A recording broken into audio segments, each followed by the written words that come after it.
secara etika juga mestinya Mas Gibran mundur.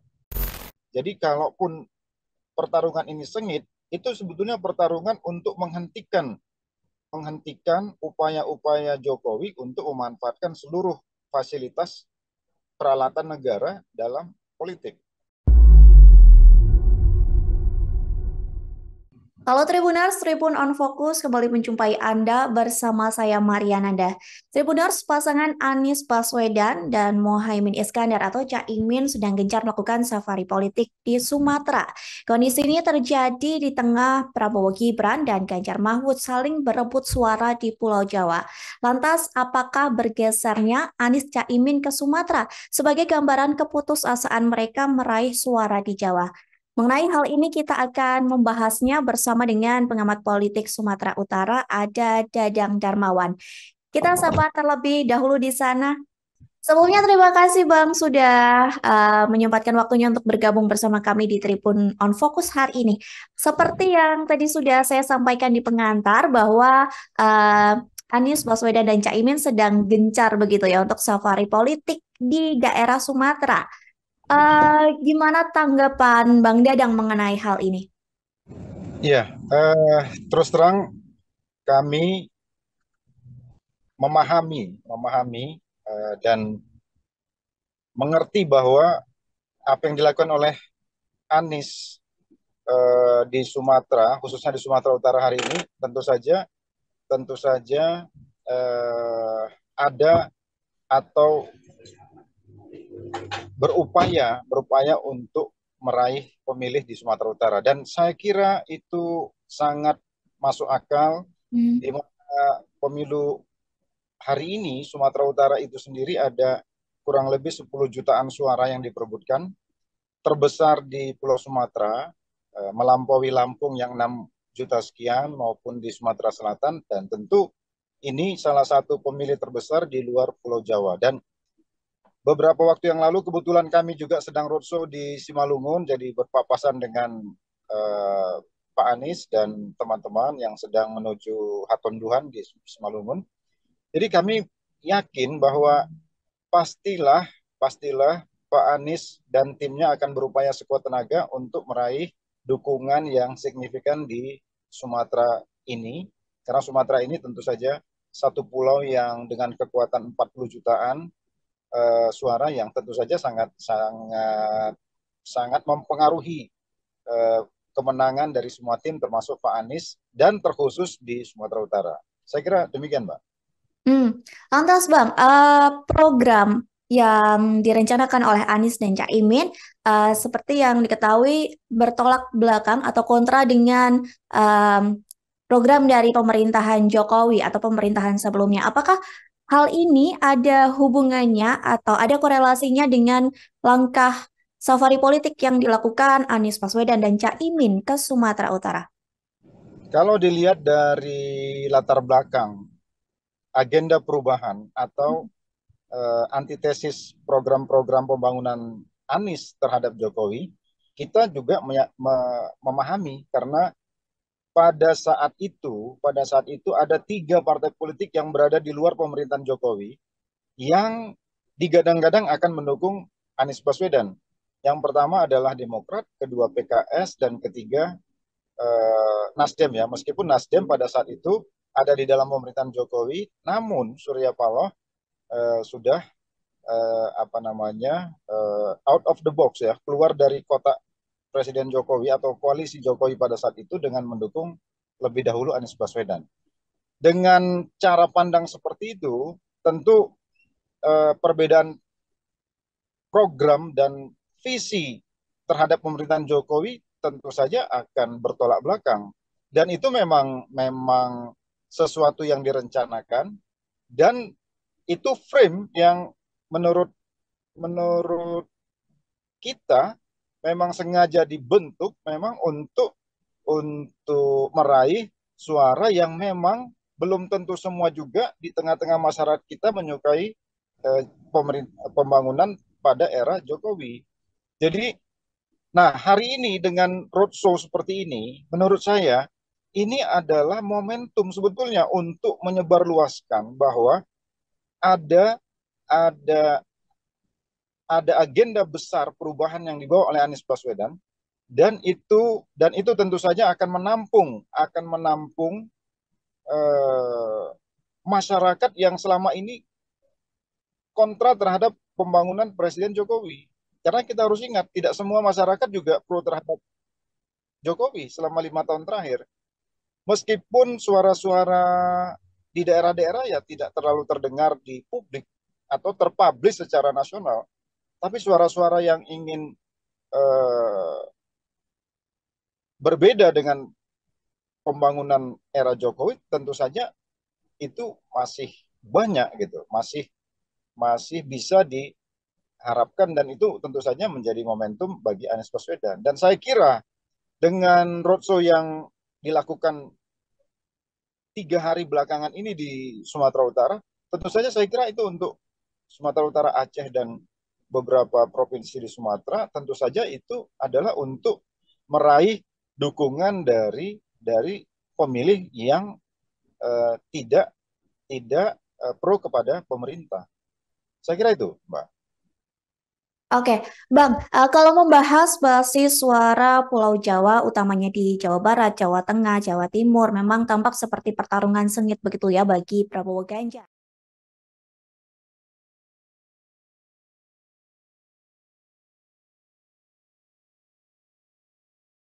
Apakah pasangan Anies dan Caimin ini seolah tampak tak pede atau tidak percaya diri untuk ikut berupaya merebut suara di Jawa? Memang kalau kita lihat dengan isu Nahdlatul Ulama yang dibawa oleh Cak Imin, tentu Jawa Timur pada pada tahap awal pencalonan Anies Baswedan seolah Anies Baswedan dan Cak Imin itu mendapat peluang di Jawa Timur. Walaupun kita tahu di Jawa Timur itu tidak mungkin NU sepenuhnya akan berada di pihak Cak Imin. Karena di sana ada Gus Durian, Mbak Yeni, yang berseberangan kita tahu secara terbuka dan terang-terangan dengan Cak Imin. Dan juga kita tahu juga PBNU juga eh, semua tahu tidak tidak pro kepada Cak Imin atau tidak sejalan dengan Cak Imin. Nah, tetapi dengan masuknya Mbak Yeni ke Ganjar kemarin dari deklarasi yang ada, itu juga membuat Jawa Timur menjadi, Nahdlatul Ulama di Jawa Timur menjadi tidak sepenuhnya bisa dikuasai oleh Anies Baswedan. Kalau Jawa Tengah kita lihat tentu ini kan basisnya PDIP, tentu Ganjar punya peluang yang besar. Nah, Anies digadang-gadang akan membawa membawa aura di Jawa Barat. Kalau kita lihat dari peta ini, tentu saja eh, Jawa tidak akan setuju, Jawa tidak akan menjadi basisnya Anies. Mungkin Jawa itu adalah Jawa Barat, sebagian di Jawa Barat, sebagaimana survei yang kita baca di akhir, Anies hanya menang di Jawa Barat. Karena itu wajar kalau Sumatera menjadi pertaruhan, karena Sumatera ini pada saat 5 tahun yang lalu head to head antara Jokowi dan Prabowo, memang ini kecenderungan Prabowo, dan itu yang menurut saya yang ingin diambil alih oleh Anies. Jadi wajar kalau Anies sekarang fokus ke Sumatera, karena memang ini peluang peluang Anies untuk menggantikan posisi Prabowo di Sumatera. Walaupun walaupun tentu saja ini kan tidak mudah, karena kita punya 3 calon presiden, ada Prabowo yang tentu saja juga akan mengidentifikasi apa yang dulu dia lakukan di Sumatera dengan 5 tahun dengan hari ini, dan tentu saja juga ada Mas Ganjar yang juga ingin juga mewarisi apa yang didapat dari Presiden Jokowi di 5 tahun yang lalu. Jadi saya kira saya setuju bahwa ini kerja keras dari Anies dan tim untuk Sumatera, walaupun menurut saya tidak sepenuhnya itu akan bisa mengcopy paste suara Pak Prabowo di Anies. Itu, Mbak. Mm-mm. Lantas Bang, kalau melihat unsur PKB dan juga Caimin yang lekat dengan Jawa Timur, sebenarnya apakah faktor Caimin memang tidak begitu besar untuk Anies mendulang suara di Jawa Timur, Bang?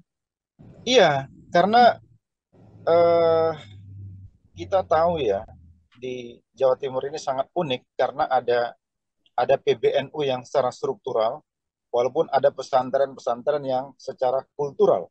Jadi ada dua dimensi pendekatan di NU, satu pendekatan struktural PBNU yang menguasai struktur sampai ke bawah ke tingkat ranting atau desa, tapi ada juga pemilih-pemilih kultural di pesantren-pesantren.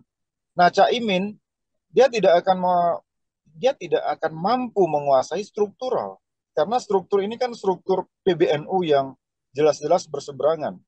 Bahkan PBNU dianggap cenderung atau ketua PBNU cenderung didukung sebetulnya oleh Gus Durian dan NU-NU yang basisnya tidak di Caimin. Oleh karena itu, Caimin tidak akan mendapatkan peluang yang optimum kalau ingin meraih NU di Jawa Timur. Oleh karena itu, sekali lagi kalau seandainya struktur PBNU kelihatan terpublish mendukung mendukung yang lain di luar Caimin, apakah itu Pak Ganjar atau Prabowo, saya kira Caimin tidak Caimin akan mendapati seteru yang signifikan, dan Caimin tidak akan meraih suara yang optimal, itu sudah bisa kita pastikan. Dan ada kesan PBNU sekarang ini, kalau kita lihat dari simbol Khofifah di sana dan juga ada simbol Mbak Yeni, ya kemungkinan juga dipastikan mereka tidak akan ke Caimin dan mungkin bisa saja ke Ganjar sebagaimana yang kesan-kesan yang ditangkap oleh publik hari ini, atau ke Pak Prabowo. Hmm. Lalu Bang, Jatim ini selain sosok Caimin di kubu Ganjar juga ada Mahfud MD nih yang dinilai mewakili NU. Namun di pihak Prabowo juga kabarnya akan mengerahkan Kofifa sebagai panglima perang merebut suara. Lantas kira-kira paslon mana yang paling berpeluang Bang untuk merebut suara Jatim menurut dari Bang Dadang? Iya, kalau saya pertama, eh, Mahfud tentu saja akan masuk melalui pintu Gus Durian karena kita tahu Mahfud ini dibesarkan oleh Gus Dur, Hmm. dan orang tua orang tua dan sejarah sejarah keluarga adalah sejarah NU, dan juga dia seorang putra Madura. Jadi saya kira untuk Jawa Timur ini Mahfud akan cukup berpeluang besar untuk meraih dukungan Nahdlatul Ulama maupun suara di Madura. Tapi penting juga untuk kita kita pahami bahwa secara struktural ada PBNU dan juga secara kultural ada pesantren. Kita tahu kalau Khofifah menjadi vote getter dari Prabowo, tentu ini juga akan membelah Jawa Timur atau NU menjadi tiga. Karena Khofifah juga bagian dari struktur PBNU, dan juga Khofifah menjadi pemimpin dari salah satu sayap PBNU. Kalau nggak salah, Ibu Khofifah kan ketua ketua Muslimat Muslimat Hmm. NU, dan itu sebagaimana yang disampaikan kemarin oleh Mbak Khofifah, dengan jumlah jumlah peserta atau jumlah anggota Muslimat ini kurang lebih 30 juta kalau menurut yang saya dengar dari Mbak Khofifah. Tentu itu juga sesuatu yang signifikan, meskipun di sana ada Pak Mahfud yang juga tentu saja akan membawa isu Gus Durian dan NU, dan juga ada Pak Muhaimin yang tentu juga akan membawa keluarganya yang memang memiliki basis kultural di pesantren-pesantren di PBNU. Intinya menurut saya pesantren akan ada di tiga calon kita ini, dan yang akan berebut suara secara kuat menurut saya Pak Mahfud dengan Mbak Khofifah. Seandainya Mbak Khofifah benar-benar menjadi tulang punggung bagi suara Prabowo. Hmm.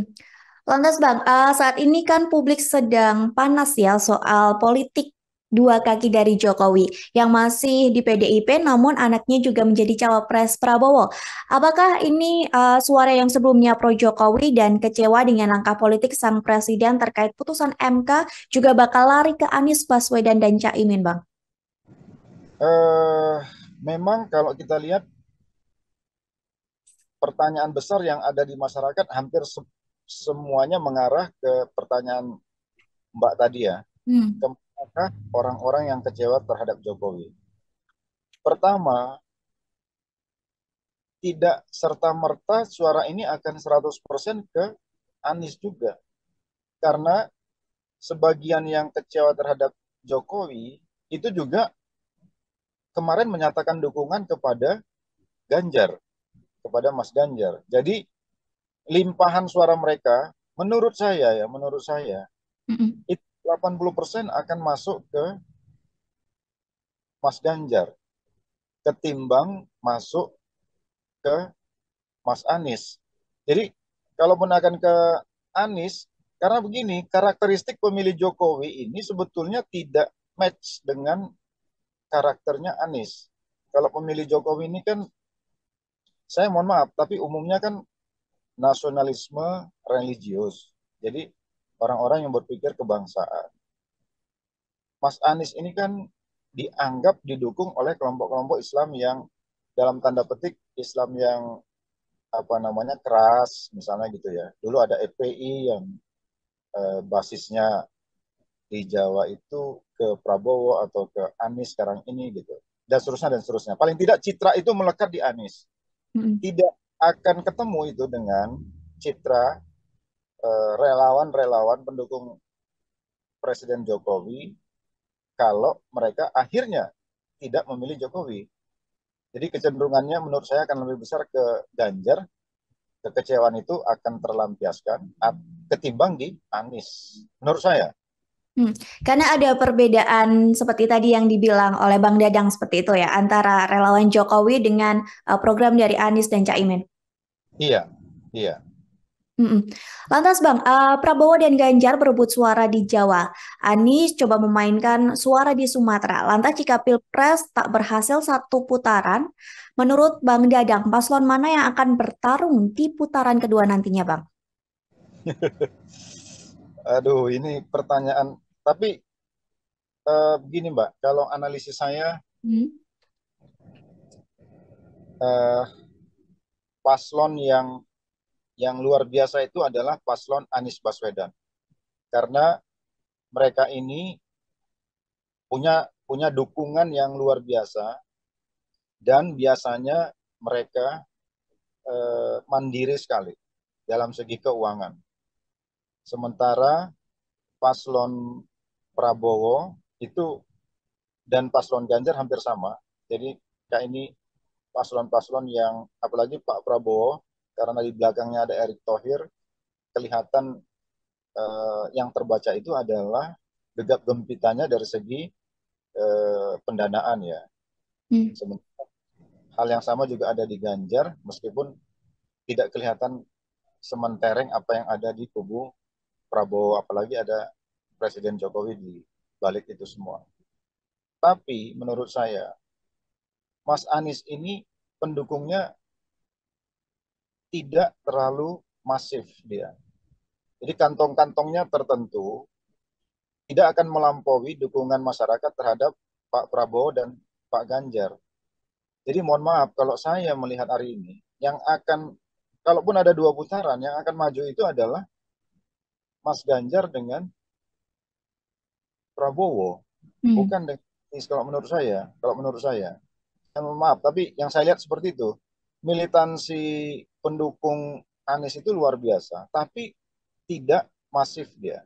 Jadi dia punya kantong-kantong yang yang luar biasa, yang ada dan mandiri, tapi tidak banyak. Itu Mbak. Hmm. Lantas Bang, kita kan masih menunggu masa kampanye ya dan sesi debat yang tentunya nanti akan ada perubahan situasi politik. Menurut Bang Dadang ke depannya, apa yang akan ada kejutan-kejutan dari Bang Dadang sendiri? Menurut Bang Dadang. Eh, saya akan terkejut kalau kalau Mas Gibran mau mundur dengan sukarela Hmm. sebelum sebelum apa yang diputuskan oleh mahkamah. Saya akan terkejut itu kalau dia mau mundur. Tapi kalau itu tidak terjadi ya sebetulnya nggak banyak kejutan karena kita sudah tahu ceruk dari tiga pasangan ini seperti apa dan bagaimana sekarang ini Mas Ganjar dan Mas Anies berupaya untuk menetralisir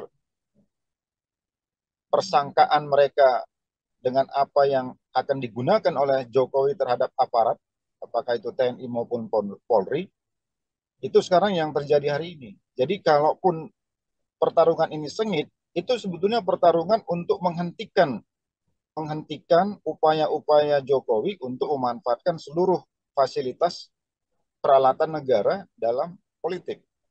Sebagaimana yang disinyalir ini juga digunakan pada 5 tahun yang lalu. Itu mungkin nah, soal itulah yang menurut saya yang mungkin out of the box nanti akan terjadi. Apa yang bisa dilakukan oleh dua paslon ini gitu. Karena kelihatan wacana-wacana ini menurut saya sudah membanjiri kanal-kanal media sosial ini di beberapa hari terakhir ini. Terlebih hari ini orang menunggu putusan MK itu juga apakah Pak Jimli dan teman-teman ini juga punya kejutan, kita tidak tahu. Tapi kita melihat walaupun pernyataan-pernyataan MK ini kecenderungannya menghukum ketua MK. Dan apakah itu bisa sampai membatalkan putusannya sehingga menganulir Mas Gibran dan mengganti Mas Gibran kepada Erick Thohir sebagaimana yang digadang-gadang di kubu Prabowo. Mungkin itu salah satu kejutannya. Tapi kalau tidak, ya kejutan itu akan muncul di pertarungan yang akan datang itu khususnya pada isu pemanfaatan atau dugaan pemanfaatan alat-alat negara dalam politik. Saya kira itu, Mbak. Terakhir Bang Dadang, mengenai putusan MK yang rencananya akan dibacakan nanti pada Selasa 7 November mendatang. Apakah menurut Bang Dadang putusan MK ini bisa mengubah dari putusan MK sebelumnya soal batas usia Capres-Cawapres, Bang? Menurut saya begini, kalau MK memutuskan bahwa apa yang dilakukan oleh mahkamah pada saat itu salah, melanggar etik, maka secara etika juga mestinya Mas Gibran mundur. Kalau MK seandainya memutuskan bahwa secara etik